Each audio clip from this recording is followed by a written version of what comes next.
A graça e a paz a todos, no nome de Jesus Cristo. Hoje nós vamos ler no livro de Lucas, capítulo 15, versículo 1 ao 32.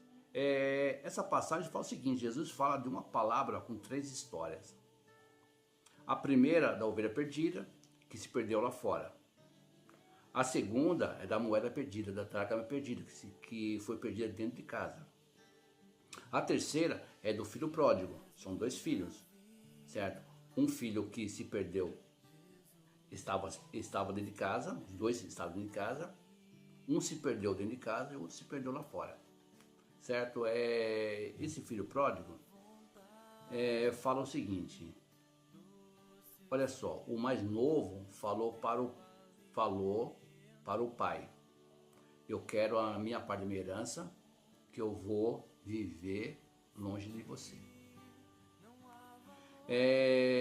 Ele quis, nesse ato, ele quis antecipar a morte do seu pai. A passagem, muitos conhecem. Ele queria ter liberdade, porque ele achava que não tinha liberdade na casa do pai dele, e resolveu pedir a herança do pai e ir para o mundo. Lá ele se divertiu, gastou todo o dinheiro, ele usou o dinheiro para conquistar muitas coisas. Aí, de repente, esse filho se envolveu com drogas, com bebida, com prostituição. Acabou no fundo do poço, como todos que pensam que pode fazer alguma coisa sem Deus. Só que uma coisa, Jesus falou na palavra dele: sem mim vocês não podem fazer nada, certo? Aí o que aconteceu? Depois de tanto sofrimento, depois de ter comido, já no caso, se alimentado de lavagem. Por que se alimentava de lavagem? Porque é o seguinte: toda comida boa vem na mão do Senhor. O que vem do mundo não tem valor, é lavagem, certo? O que acontece? Aí, de repente, esse filho passou com muitas dificuldades, muitos problemas. Aí certa vez ele caiu em si. E hoje em dia tem muitas pessoas que passam a necessidade, tá aí nesse mundo aí comendo lavagem, se envolvido com vários tipos de vícios e não cai em si. Tá tudo bem, um dia vai melhorar, aí começa a pôr a culpa em um, pôr a culpa em outro, só que não chama para si a responsabilidade, porque nós somos responsáveis pelas nossas escolhas e pelos nossos atos.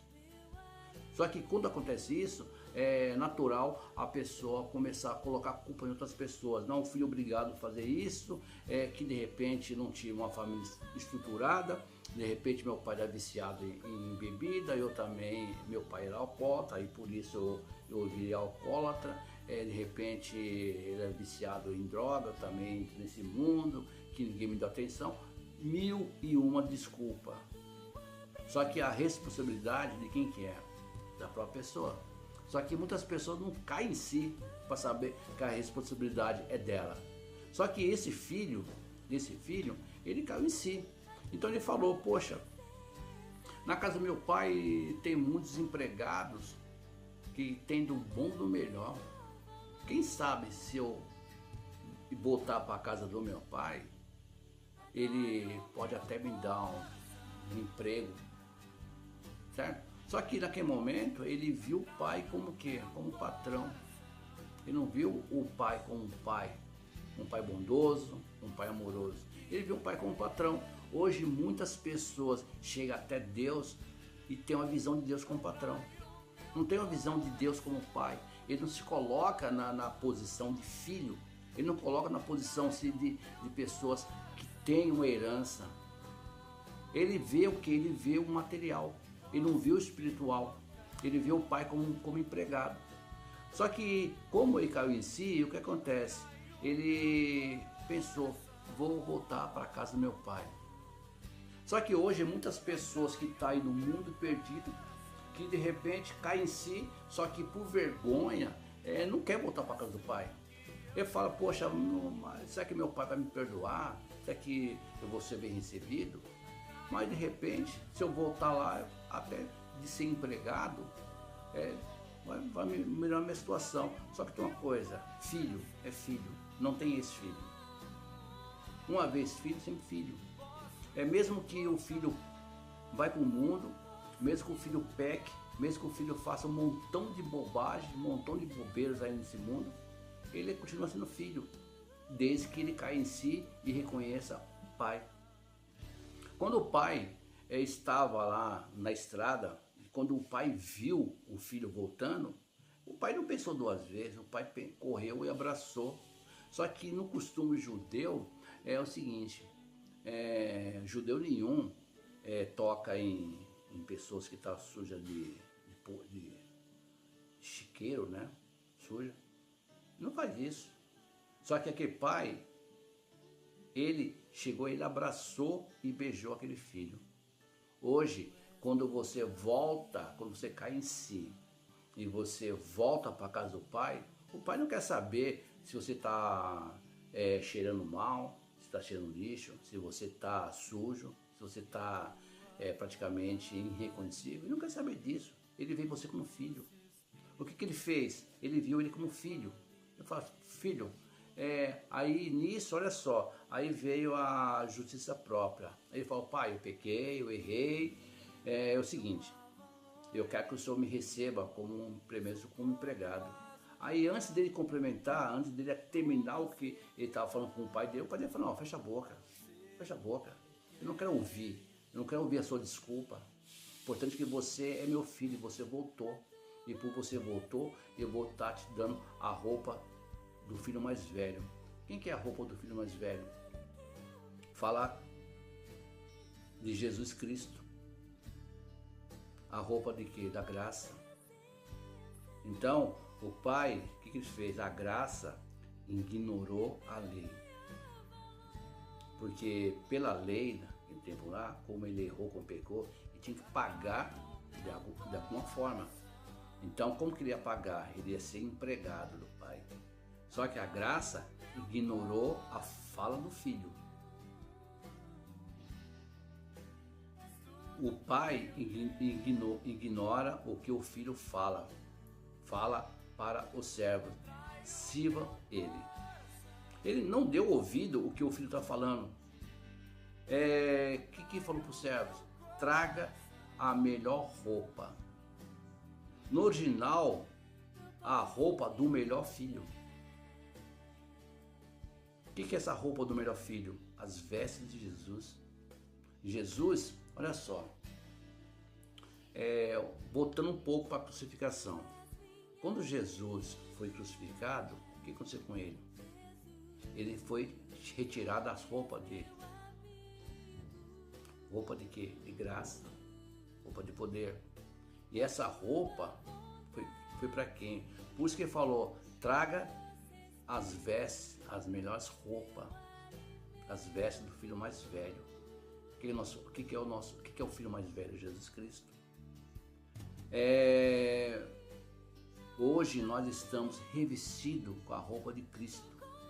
E depois ele falou, traga a sandália e o anel. Olha só, sandália coloca onde? Nos pés. O anel coloca onde? Nas mãos. Foram os dois membros onde Jesus recebeu a perfuração dos pregos, pés e mãos. Justamente onde o filho recebeu a bênção. O filho pródigo, quando ele voltou, ele recebeu a sandália e recebeu o anel. A sandália diz de quê? Caminhada. O anel diz o quê? Autoridade. Ele é filho de Deus.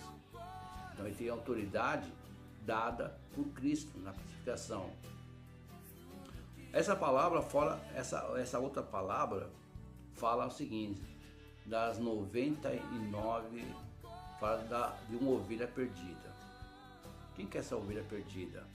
Se nós formos ver bem, é o filho pródigo. O que o pai fez? O pai deixa as 99 em segurança na igreja e vai atrás dessa perdida. Mas o que isso tem a ver com arrependimento? Segundo o mundo, sempre é visto o comportamento do pecador. mas Jesus vê o coração. O mundo vê o comportamento do pecador, Jesus vê o coração. Se não mudar o coração, não adianta mudar as regras e as atitudes.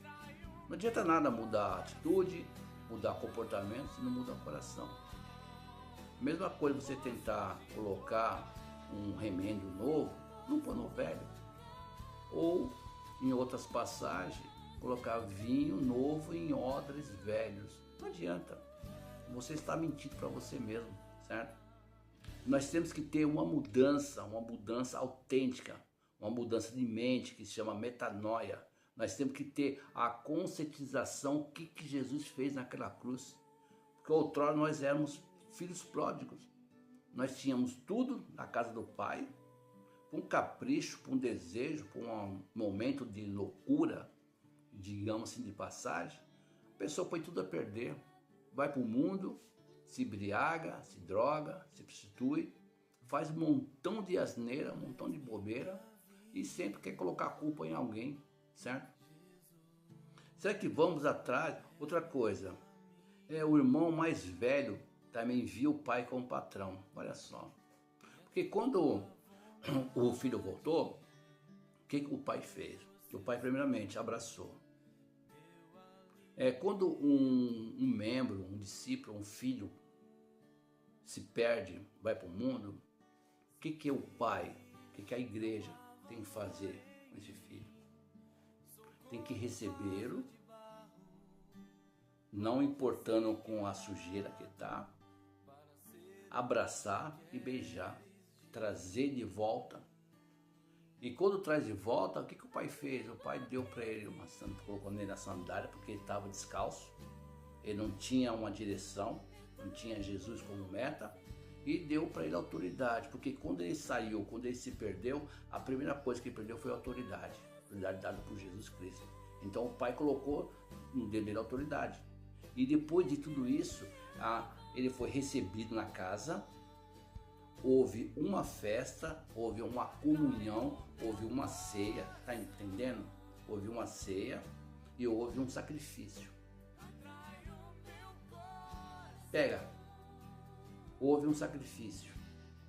Foi morto um animal para comemorar a festa, crucificação.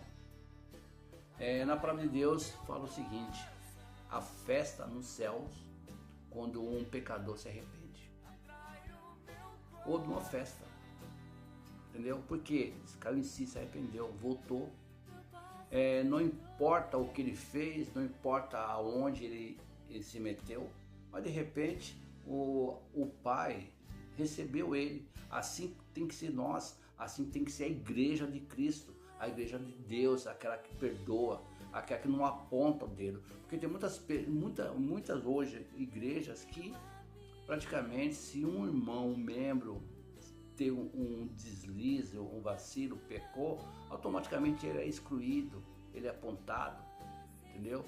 E para aquela pessoa já está morta, acaba de ser morta. Já está morta nos pecados, nos delitos, e com essas atitudes acaba praticamente sem esperança nenhuma. Só que nós temos que ser essa igreja que busca, traz, lava, limpa através da palavra, entendeu? É uma igreja que agrega, certo? Olha só, será que nós estamos dispostos a fazer isso? A receber um filho pródigo que se arrependeu? Agora tem outro ponto mais detalhe. Esse filho pródigo tinha um irmão. Quando esse irmão ele viu que o pai recebeu o outro irmão dele, viu que houve uma festa, que houve um sacrifício, ele não se atentou a esses detalhes. O que ele falou? Poxa pai, eu estou aqui trabalhando para o Senhor há muitos anos, há muito tempo, e o Senhor nunca ofereceu um cabrito para me comemorar com meus amigos. Olha só, Se você está na igreja reivindicando um cabrito, onde você tem direito à herança, então você não está vendo o pai, você está vendo o patrão. Então você está cobrando um cabrito. Olha só o que ele cobrou. Está cobrando um cabrito. Em nenhum momento dessa passagem fala que ele se alegrou. E hoje em dia existem muitas pessoas na comunidade, na igreja, que não se alegra quando o irmão volta, quando o irmão reconhece que ele errou, que o irmão reconhece que só Jesus pode salvar, libertar, limpar e tirar todos os pecados. Ele fica preocupado com o cabrito. Muitas pessoas hoje voltam para a igreja machucada, quebrada e suja, e o irmão fica preocupado no cabrito. Nessas 3 histórias que Jesus contou, mostra primeiramente um pai misericordioso, um pai amoroso e um pai perdoador. Ao ponto, para comemorar a sua volta, ele entregou o seu único filho para morrer numa cruz, para ter festa ao seu favor. Pensa nisso. No nome de Jesus Cristo. Que nós viemos ser cada vez mais acolhedor. Que nós devemos ser cada vez mais ajudador. Que nós podemos ser mais, cada dia mais, um pouquinho melhor. Que nós podemos cada vez mais, que nós possamos cada vez mais refletir o que Cristo fez. O que Cristo trouxe para nós através da morte na cruz, através da graça. Fica com Deus no nome de Jesus Cristo. Amém?